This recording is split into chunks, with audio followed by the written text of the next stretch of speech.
Allez, j'étais pas morte, j'étais partie en mission commando avec le lieutenant Calo dans une mission ultra secrète et spéciale dont forcément on peut pas parler sur YouTube, hein, voilà, forcément. Ceci n'est pas une excuse pourrie, bien sûr.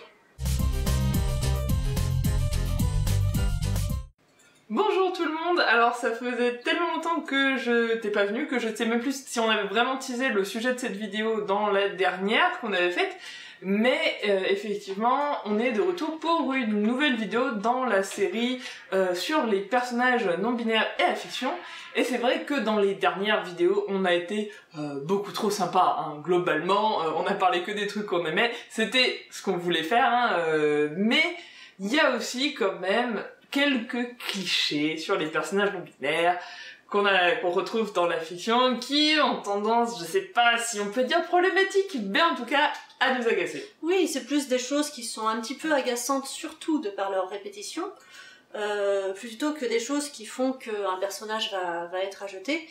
Et un personnage non binaire, c'est déjà pas mal du tout, hein, on va pas se leurrer. C'est simplement qu'au bout d'un moment, quand c'est toujours les mêmes choses qui reviennent, ben ça devient un petit peu pénible. Voilà, et autant le dire parce qu'effectivement c'est pas forcément évident pour tout le monde, surtout pour les personnes non concernées, de savoir ce qui peut être agaçant ou pas, donc autant en parler, et puis voilà. Premier point que je voulais aborder, et je pensais vraiment que c'était pas la peine, parce que en 2019 il existe Google, ou d'autres moteurs de recherche. Hein. Ecosia, Quant, DuckDuckGo... C'est bon, j'ai pas la télé, on n'a pas besoin de citer trois marques, mais merci quand même. Enfin voilà, c'est pour la traduction plus que pour l'écriture, mais quand en anglais des auteurs utilisent they pour, comme pronom pour un personnage non binaire, ce qui est un usage relativement courant en anglais, effectivement, on peut pas le traduire directement par un autre pronom en français, en tout cas pas il au pluriel. Hein, ça n'a aucun putain de sens. Voilà, niveau littéraire, au-delà même de la considération des personnages non binaires, ça n'a pas de sens d'utiliser il au pluriel pour un personnage qui va dire je, hein, quand il parle de lui, quand il ou elle parle de lui. Par exemple, dans La Cité de l'Orque de Sam Miller, on a le personnage de Sock qui utilise they en anglais et qui utilise il au pluriel. Pourquoi en français, et vraiment c'est très très perturbant en plus à lire, alors qu'il existe des solutions, déjà éventuellement traduire par il ou elle au singulier, hein, si vraiment vous êtes chagriné sur les néologismes, etc. Et sinon, bah, d'autres pronoms comme yel, le plus courant, voilà, al, ol, ul, i, i2le, voilà, et pour les accords, c'est pareil, il y a des tas de solutions qui existent. Dont on parlera sans doute dans une prochaine vidéo. Exactement, teasing. Surtout que c'est possible, par exemple, dans un rayon de soleil de Tilly Walden, chez Gallimard, ils ont tout à fait réussi à traduire ça par yel. Bon, ils l'ont mis entre guillemets. Yel. Parce qu'apparemment, il y avait quand même un truc qui déconnait, mais au moins, il y a un pronom qui a du sens. Et les guillemets, c'est plus facile à corriger au blanco, en fait. Mais bon, voilà. Personnellement, il y a un petit truc qui m'énerve, c'est quand un personnage non-binaire arrive, et quand il se présente, dans son premier dialogue, il donne une définition, souvent assez bancale et pas terrible, de la non-binarité en général. Mais aucun autre personnage ne fait ça. S'il y a un personnage de lesbienne dans une histoire, elle arrive pas en disant bonjour, je suis Tara, la guerrière lesbienne, ce qui signifie que je m'identifie comme une femme et que je suis attirée romantiquement et ou sexuellement par d'autres femmes. Non. Non. Donc pourquoi le faire avec des personnages non binaires?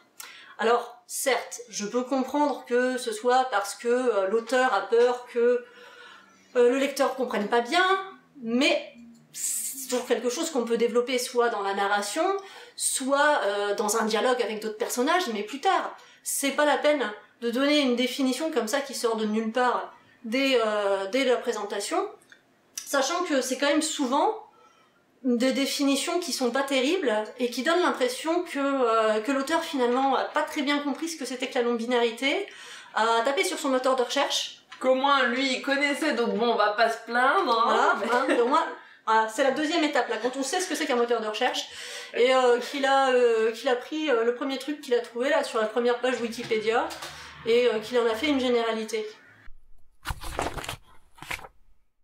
Alors, si les deux premiers exemples sont des cas qui sont principalement des problèmes de narration un peu pourris et que la narration pourrie, on n'aime pas ça, hein, globalement, vous pouvez faire mieux, les cas d'après sont un petit peu plus problématiques parce que c'est des comportements clairement que il vaut mieux éviter dans la vraie vie et auxquels font face quand même régulièrement les personnes non binaires, donc autant éviter de trop foutre ça dans la fiction sans le remettre en question. Notamment les blagues sur les organes génitaux, comme par exemple dans Family Compo de Tsukasa Ojo, où on a un personnage que j'interprète comme non-binaire, Shion, dont le cousin a tendance à vouloir regarder dans sa culotte pour savoir s'il y a un pénis ou un vagin, ce qui voudrait dire que c'est un garçon ou une fille. On rappelle que ce n'est pas la définition de garçon ou de fille, hein, bien sûr. Mais ce qui est surtout problématique, c'est que regarder dans la culotte des gens sans leur consentement, comment ça s'appelle ? Une agression sexuelle. Et c'est pas bien. Non, vraiment pas. Voilà, donc évitez de faire ça, surtout que c'est une situation auquel font face vraiment les personnes non binaires dans la vraie vie, une insistance pour savoir quels sont leurs organes génitaux. Voilà, vraiment, ne faites pas ça. Si les gens ont envie de vous montrer leurs organes génitaux, ils le feront. Voilà. Avec votre consentement, j'espère. En parlant d'organes génitaux... Notre sujet de conversation préféré le dimanche après-midi. Tous les dimanches. Il y a quelque chose qui me dérange également, en particulier sur des personnages au genre fluide. C'est les personnages qui sont tantôt des hommes, tantôt des femmes. Jusque-là, pas de souci, hein, c'est la définition d'un personnage au genre fluide. Mais qui le sont uniquement parce que, magiquement, ils changent de corps, pour différentes raisons, parce que c'est de la fantaisie ou peu importe. Par exemple, dans The Infinite Loop, chez Glénat, il y a un personnage non-binaire qui m'agace tout particulièrement, qui s'appelle Andromeda, et qui, régulièrement, parce qu'il est une sorte de bug, switch de sexe.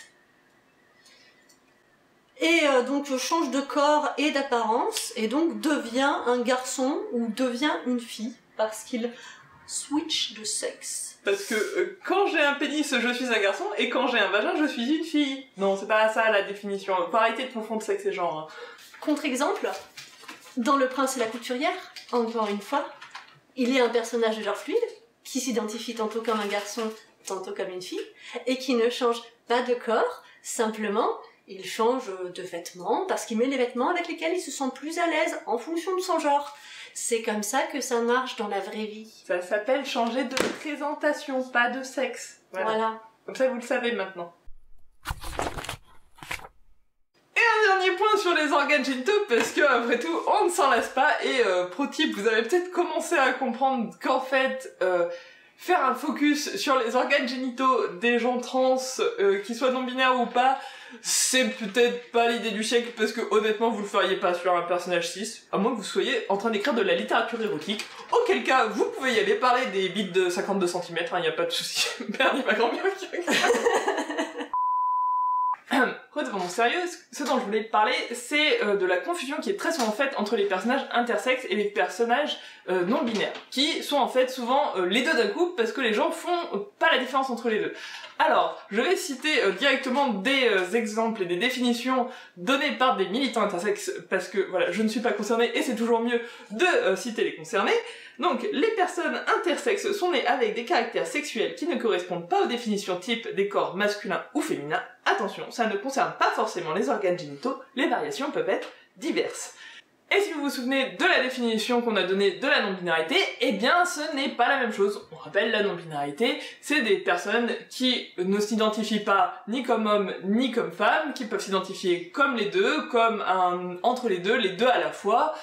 Mais voilà, ça n'a rien à voir avec la définition de l'intersexuation. D'ailleurs, ce que dit Misha Nomali sur le sujet... L'intersexuation n'est pas un genre, c'est une variation naturelle du vivant, c'est anatomique, même si ce n'est pas toujours visible, ça n'a rien à voir avec l'identité de genre. Cela étant, nous comptons un certain nombre de personnes trans parmi nous. Bon, si tout n'est pas très clair, je vous renvoie à la vidéo de Micha qui développe beaucoup plus le sujet et qui est très clair là-dessus.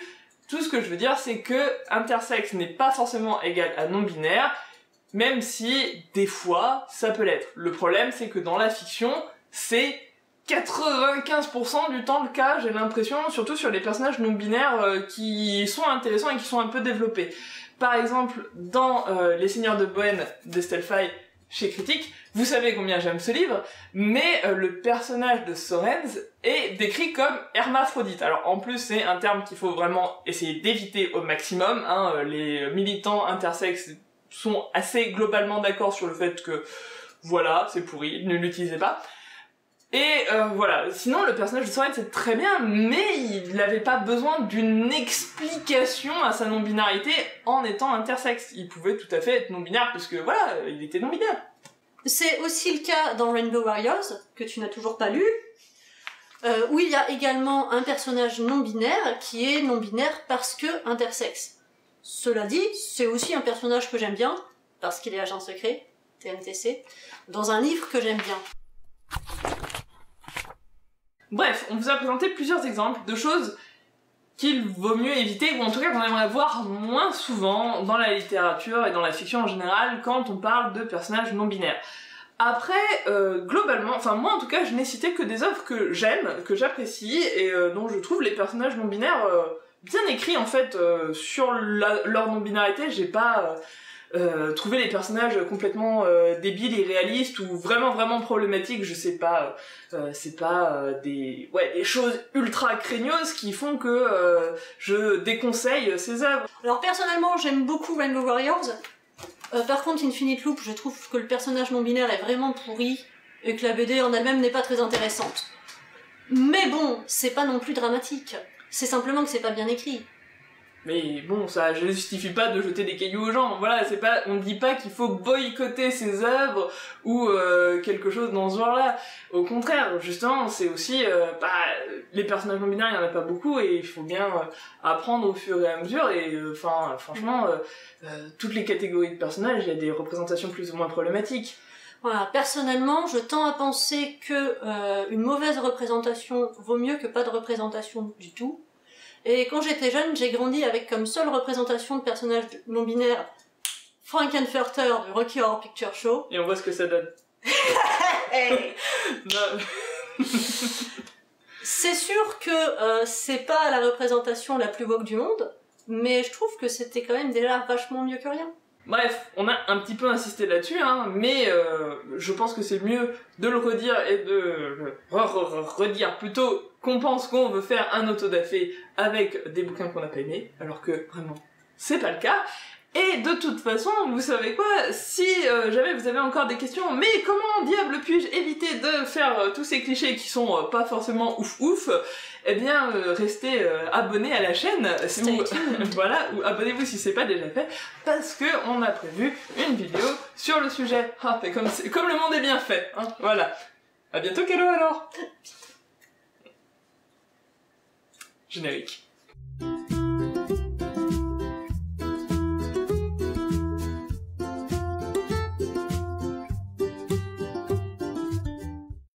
Vas-y. It's just a jump to the left and a step to the right. Put your hand on your hips. Et je pense qu'on peut s'arrêter là.